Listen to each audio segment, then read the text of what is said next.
तुम्हाला एक प्रश्न विचारतो, तुम्ही पण माझ्यासारखे आहात का? फिरायला निघताना म्हणायचं आज खर्च कमी करायचा आणि पहिल्याच थांब्यावर चहा, भजी, कोकम सरबत आणि मग बजेटचा विषय तिथंच संपतो. आज सकाळी मी स्वतःला शब्द दिला होता, फक्त राईडवर लक्ष द्यायचं. पण कोकण म्हणलं असं कसं चालेल? आधी माझे समुद्रकिनारे बघ. आणि मग सुरू झाला फोटो सेशन. खरं सांगतो मंडळी, आज माझ्या कॅमेऱ्याने जितकं काम केलंय तितकंच बहुतेक ऑफिसमधल्या काही लोकांनी आठवडाभरात सुद्धा केलं नसेल. रस्त्यावरून जाताना एक गोष्ट लक्षात आली, कोकणात गुगल मॅप्सपेक्षा गावातील काका जास्त अचूक माहिती देतात. तुम्ही विचाराल, काका जयगड किती दूर आहे? काका म्हणतील, बस 2 वळण आणि 1 नारळाचं झाड गेलं की आलं.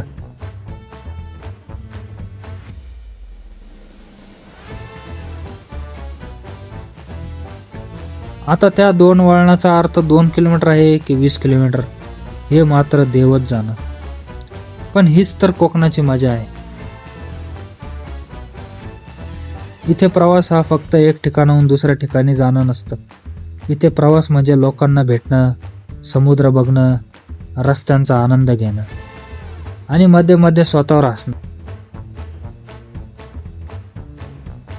कारण आज मी किती वेळा हेल्मेट काढलं आणि पुन्हा घातलं हे मोजताच येणार नाही.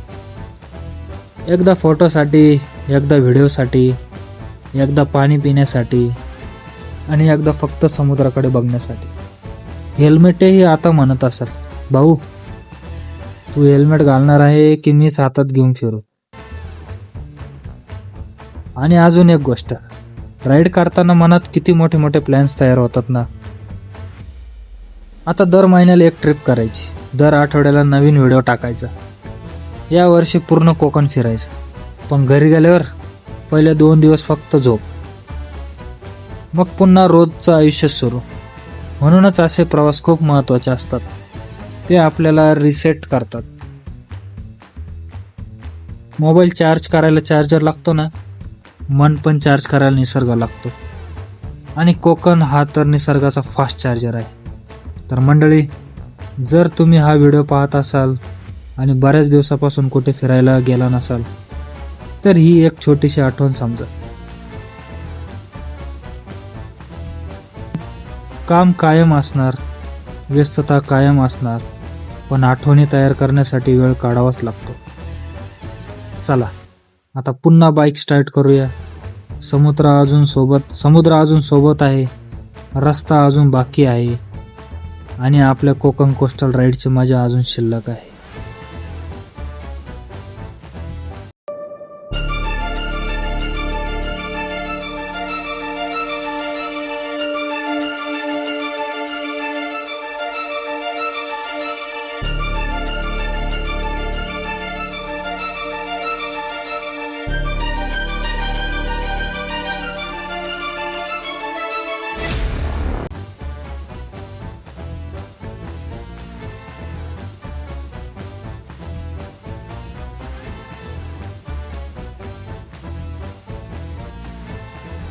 मंडळी, एक गोष्ट तुम्ही नोटीस केली आहे का? कोकणात फिरायला आल्यावर माणूस 2 गोष्टी विचारतो. पहिली म्हणजे वेळ आणि दुसरी म्हणजे मोबाईल नेटवर्क. कारण इथे काही ठिकाणी नेटवर्कच नसतं, पण निसर्ग इतका भारी असतो की वाटतं नेटवर्क जाऊ दे, हा व्ह्यू जाऊ नये. आणि खरं सांगायचं तर आजच्या काळात नेटवर्क नसणं एवढी मोठी समस्या नाही, पण बाईकवर पेट्रोल नसणं ही तर खूप मोठी समस्या आहे. म्हणून मी अधूनमधून पेट्रोल मीटरकडे बघतोय, जणू काही तो शेअर मार्केटचा ग्राफच आहे. सुई खाली आली की हृदयाची धडधड वाढते.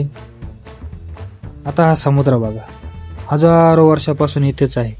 किती लोक आले आणि किती लोक गेले, पण समुद्र अजूनही तितक्याच शांतपणे लाटा पाठवत आहे.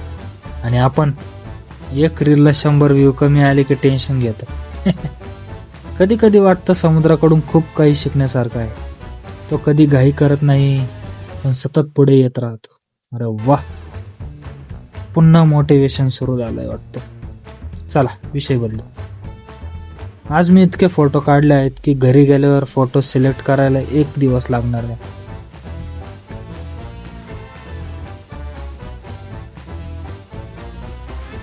आणि त्यातली मजेशीर गोष्ट म्हणजे 100 फोटो काढायचे आणि इंस्टाग्रामवर टाकायचं फक्त एकच.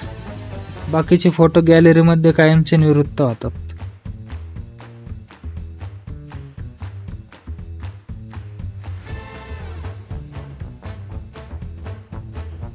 आता समोर जो रस्ता दिसतोय ना, तो अगदी मूवी मधला सीन दिसतोय. एका बाजूला हिरवगार कोकण आणि दुसऱ्या बाजूला निळसर समुद्र आणि मध्ये आपली बाईक.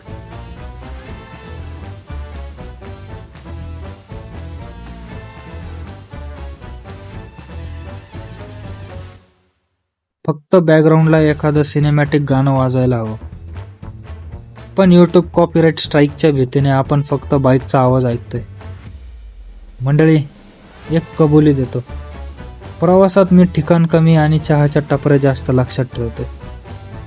कोणी विचारलं इथे काय प्रसिद्ध आहे, तर मी म्हणेन समुद्र आहे, बीच आहे आणि 2 किलोमीटर पुढे एक भारी चहाची टपरी आहे.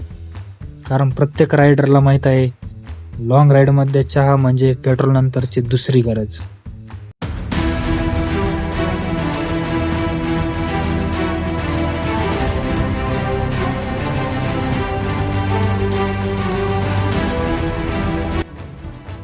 आणि कोकणातील चहा तर वेगळ्याच लेवलचा असतो.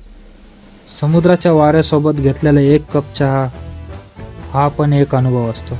म्हणून मंडळी, जर तुम्ही कधी कोकणात आलात तर फक्त ठिकाण बघू नका, थोडा वेळ काढा, समुद्राजवळ बसा, लोकांशी बोला, स्थानिक खाणं खा आणि त्या क्षणाचा आनंद घ्या.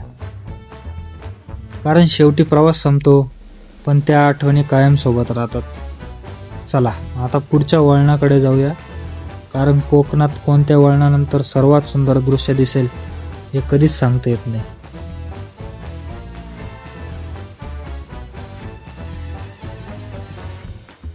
आता या रस्त्यावरून जाताना मला एकदम असं वाटतंय की कोकण हा फक्त एक प्रदेश नाहीये, तो एक फिलिंग आहे. कारण इथे आलं की माणूस आपोआप स्लो होतो. शहरात आपण कायमच धावत असतो, सकाळपासून संध्याकाळपर्यंत. काम, फोन, मेसेज, मीटिंग, ट्रॅफिक. आणि इथे फक्त समुद्राचा आवाज आणि वाऱ्यांची साथ. खरं सांगतो, कधी कधी आयुष्यात अशा शांत रस्त्यांची गरज असते, जिथे आपण फक्त प्रवास करतो, कुठे पोचायची घाई नसते. आता माझ्याकडे बघा, मी या राईडला निघालो तेव्हा विचार केला होता छान व्हिडिओ बनवायचा. पण जसा जसा प्रवास पुढे जातोय तसं वाटतंय की व्हिडिओपेक्षा हा अनुभव जास्त महत्त्वाचा आहे. कारण कॅमेरा दृश्य रेकॉर्ड करतो, पण भावना फक्त मनातच रेकॉर्ड होतात.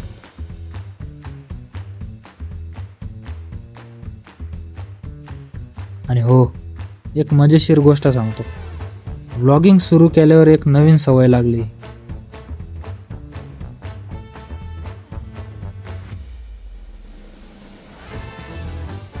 जिथे सामान्य माणूस म्हणतो किती सुंदर ठिकाण आहे, तिथं व्लॉगर म्हणतो काढ व्हिडिओ. समुद्र दिसला, काढ व्हिडिओ. बाईक दिसली, काढ व्हिडिओ. चहा आला, काढ व्हिडिओ. कधी कधी वाटतं संपूर्ण आयुष्यच व्हिडिओ बनवले, पण त्याची मजाच वेगळी आहे. कारण प्रत्येक शॉट सोबत एक आठवण तयार होते. आज या रस्त्यावरून जाताना मला एक गोष्ट जाणवली.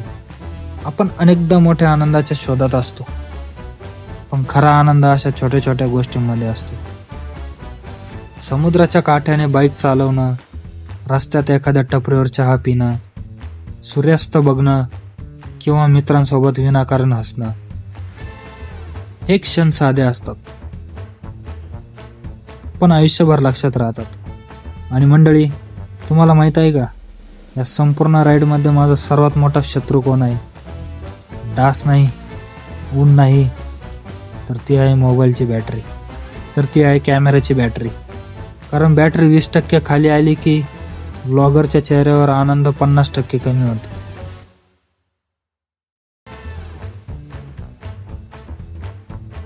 आणि 10% खाली आले की तो चार्जर शोधायला सुरुवात करतो. पण सुदैवाने आज समुद्र फुल चार्ज आहे, वारा बी फुल चार्ज आहे आणि माझा उत्साहही फुल चार्ज आहे. म्हणून मंडळी, हा प्रवास अजून चालू राहणार आहे. नवीन दृश्य भेटणार आहे, नवीन आठवणी तयार होणार आहे आणि तुमच्या सोबत अशाच गप्पा मारत मी पुढे जाणार आहे. चला तर मग. बाईक चालू आहे, कॅमेरा पण ऑन आहे आणि कोकण अजून खूप काही दाखवणार आहे.